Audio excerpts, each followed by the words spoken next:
Hey guys, welcome back to my YouTube channel. This is Bilal and you are watching Bilal Mobiles RYK YouTube channel. In this video, I am going to show you how to close Safari all tabs at once on iPhone and iPad. So guys, if you want to close all Safari tabs on your iPhone and iPad, keep watching the video until the end and follow all steps. You can see open the Safari app. I am already open it. Tap the tabs icon, looks like two overlapping squares in the bottom right corner. You can see appears on screen. Simply you can see tap on it and you can see all tabs are open. How to close all tab at once? If you want to close one by one tab, simply tap on close.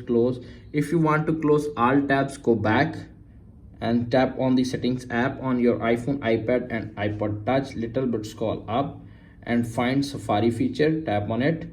Little bit scroll up and find clear history and website data.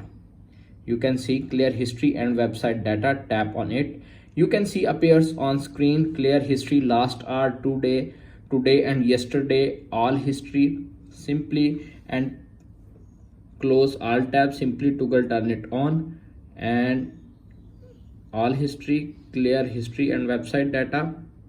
You can see go back and open the Safari. You can see close all tabs at once on iPhone and iPad. That's it. After watching this video, I hope you will all know how to close Safari all tabs at once on iPhone and iPad. If video is helpful for you, please don't forget to share and subscribe my YouTube channel. Thanks for watching.